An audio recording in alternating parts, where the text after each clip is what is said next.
নমস্কার। আপনারা দেখছেন এখন দাসপুর বার্তা। দুর্গোৎসবে সামাজিক সচেতনতার কর্মযজ্ঞে কনকপুর দেশবন্ধু ক্লাব। ঘাটাল ব্লকের দেয়ানচক 1 জিবির অন্তর্গত কনকপুর দেশবন্ধু ক্লাবের উদ্যোগে গ্রামবাসী বৃন্দের সৌজন্যে আয়োজিত সর্বজনীন দুর্গোৎসব পঞ্চম বর্ষে পদার্পণ করেছে। এবার বারংবার বন্যার প্লাবনে এলাকাবাসীদের দুর্গতি জয় করে জীবন সংগ্রামে টিকে থাকার শক্তিদায়িনী অভয় দানকারী অশুভ অসুর শক্তি দলনী আদ্যা শক্তি মহামায়া মা দুর্গার আরাধনায় উৎসবে সামাজিক সচেতনতার কর্মযজ্ঞে মেতেছে উদ্যোক্তাগণ।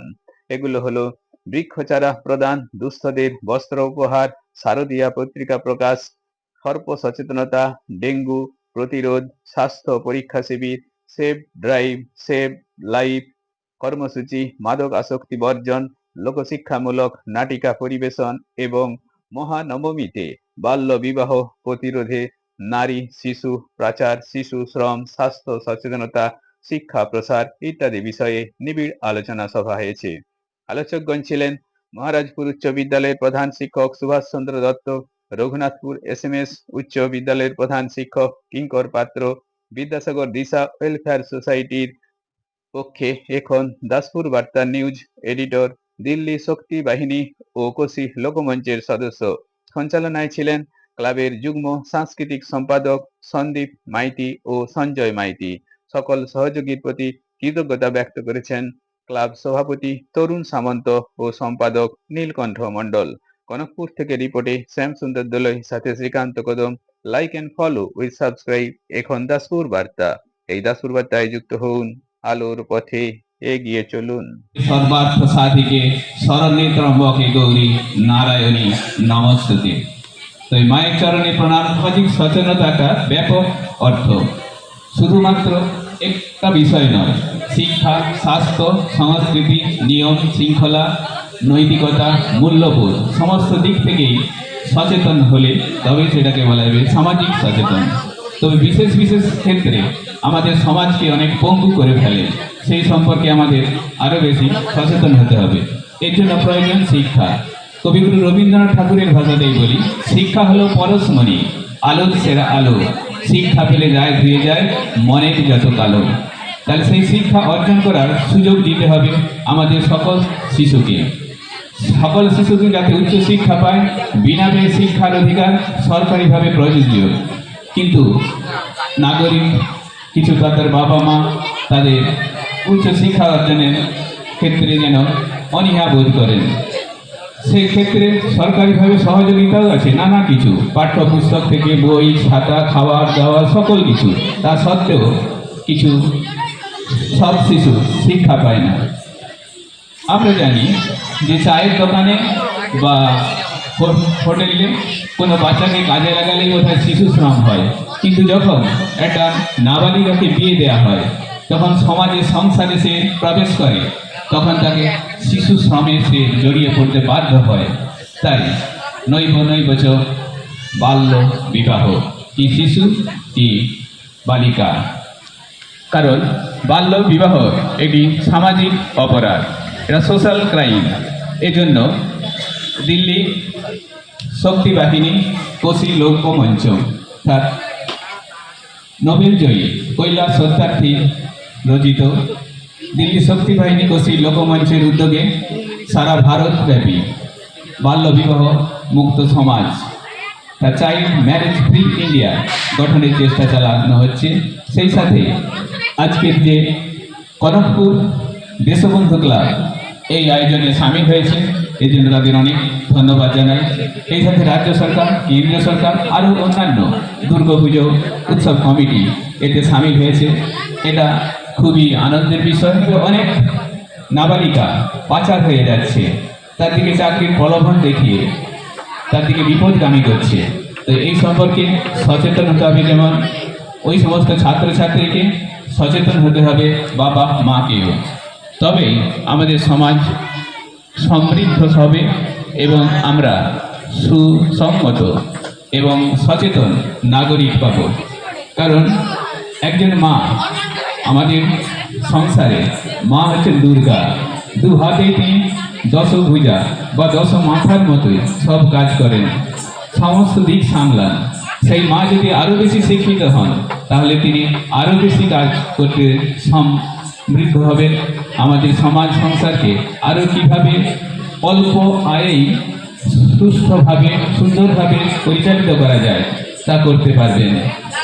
কারণ বাল্য বিবাহ দ্বারা সে শিশু শ্রমে জড়িয়ে পড়লে একদিক থেকে যেমন শিক্ষার দিক থেকে বঞ্চিত হয়, তেমনি আর্থিক অপব্যবহারে সে জড়িয়ে পড়ে। এমনকি ওই অবস্থায় সে মা হয়ে গেলে আরও একটি নাবালিকার জন্ম নিয়ে সমাজের আর্থিক দিক থেকে সমাজকে বিপদ মুখে চালিত করে। কারণ ওই শিশু জরাগ্রস্ত হয়, মাও অপুষ্টিতে ভোগে, সব দিক থেকে আর্থিক ব্যয় অনেক বেড়ে যায়। তাই পরিণত অবস্থায় পৌঁছে তবেই বিবাহে সামিল হওয়া প্রয়োজন। আমরা জানি একটা গাছপালা যখন তখন ফুল ফল দেয় না, তার একটা নির্দিষ্ট বয়সের প্রয়োজন হয়, পরিপক্কতার প্রয়োজন হয়। তেমনি একটা শিশু না বালক হোক বালিকা হোক, তারও মানসিক দিক থেকে শারীরিক দিক থেকে পরিপক্কতা এলে তবেই বিবাহ নামক বন্ধনে আবদ্ধ হওয়া প্রয়োজন, তার আগে নয়। এই জন্যই আমাদের সচেতন হতে হবে, স্বাস্থ্যের দিক থেকেও সচেতন। এখনো আমরা দেখছি বিদ্যালয়ে ক্লাস 7, 8, 9, 10 এমনকি 11 ক্লাসে পড়তে পড়তে কিছু মেয়ে বাবা মার অজান্তে শুধুমাত্র মুঠোফোনের দৌলতে তারা কিন্তু নিজের ভবিষ্যৎকে নষ্ট করে চলেছে। এই মানুষ শব্দটি 3টি লেটার দিয়ে তৈরি হয়েছে। প্রথমে এম আছে, এম ফর মোরালিটি। আমাদেরকে নৈতিকতা শিখতে হবে। শ্রদ্ধাদের যারা শ্রদ্ধেয় ব্যক্তি তাদের শ্রদ্ধা দান করতে হবে, যারা ছোট তাদেরকে ভালোবাসতে হবে, গুরুজনদের সম্মান করতে হবে। এই নৈতিকতার দায়িত্বটা আমরা যেন দিন দিন হারিয়ে ফেলছি। যথেষ্ট সচেতন রয়েছেন, কন্যাশ্রী, শিক্ষাশ্রী, বিভিন্ন ধরনের প্রকল্প এনে দিয়েছেন। এগুলোতে আপনারা ছেলে মেয়েদের উৎসাহিত করুন এবং তাদের দিকে আগামী দিনে ভালোভাবে গড়ে তুলুন, তারা যেন পড়াশোনা করে সমাজকে এগিয়ে নিয়ে যেতে পারে। আর যারা যে সকল মানুষেরা ছেলেদের উদ্দেশ্যে বলছি, অল্প বয়সে বাইরে পাঠিয়ে দিচ্ছেন, পাঠাবেন না। একটা নির্দিষ্ট শিক্ষা দরকার, মিনিমাম উচ্চ মাধ্যমিক পাস করুক, তারপর তাদেরকে কর্মে পাঠান। কারণ লেখাপড়া না শিখলে যে অর্থ উপার্জন করবে সেই অর্থটাকে সঠিকভাবে সে ব্যবহার করতে পারবে না। কনকপুর সার্বজনীন দুর্গোৎসব কমিটির আহ্বায়ক এবং আমরা সদস্যবৃন্দ, আমরা প্রত্যেক বছরই সামাজিক কিছু প্রোগ্রাম আমরা করে থাকি এবং এবছর আমরা মহাষষ্ঠমীর দিন থেকে আমরা এখান থেকে অতিথিবর্গদের হাত দিয়ে কিছু শীতবস্ত্র প্রদান করেছি এবং সাথে আমরা কিছু বৃক্ষ মানুষজনকে তুলে দিয়েছি।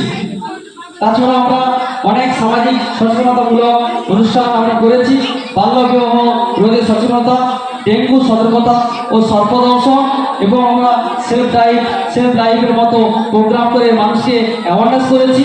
সাথে আমরা ড্রাগ আসক্তি থেকে কীভাবে মানুষকে বাঁচানো যায় সেই নিয়ে আমরা প্রচার এবং অভিযান করেছি। তাছাড়া আমরা মোবাইল রিলসের যে আসক্তি সেটা থেকে কীভাবে বেরিয়ে আসবে সেটাকে নিয়েও আমরা সামাজিকভাবে প্রচার করেছি। তাছাড়া আমরা হোক বর্জন, প্লাস্টিক বর্জন, এই নিয়ে একটি ক্ষণিক নাটক আমরা করেছি এবং আমরা সাপের সর্পদংশন নিয়ে কী কী সমস্যা হয় এবং কী করতে হবে সেটা নিয়ে কিন্তু আমরা একটা ছোট্ট নাটক আমরা এখান থেকে করেছি। এবং ভবিষ্যতে আমাদের আগামী বছরই আমাদের উদ্দেশ্য বা ইচ্ছা আছে, আমরা একটা ব্লাড ডোনেশন ক্যাম্প করব এবং সমাজের বুকে বার্তা দেবো যে রক্ত কতটা উপকারী, কতটা মানুষের লাগে, সেটা কিন্তু আমরা করব, সেই আশা আমরা রেখেছি। আমরা মনে করি, আমরা বিশ্বাস করি সমাজ বদলায় যখন মানুষ একসাথে এগিয়ে আসে, মানুষের পাশে থাকে। আমরা তাই সবাই মিলে ঐক্যবদ্ধ হয়ে আমাদের কনকপুর সার্বজনীন দুর্গোৎসব কমিটি আমরা ঐক্যবদ্ধ হয়ে সামাজিক সচেতনতামূলকের আমরা প্রস্তুতি নিয়েছিলাম। এবছর আমরা সফলভাবে সম্পন্ন করতে পেরেছি, ভবিষ্যতে আমরা করব এবং আগামী দিনেও আমরা করবো, এই অঙ্গীকার আমরা রেখেছি। আপনার নাম? আমার নাম সঞ্জয় মাইতি। ওনার নাম? আমার নাম সন্দীপ মাইতি।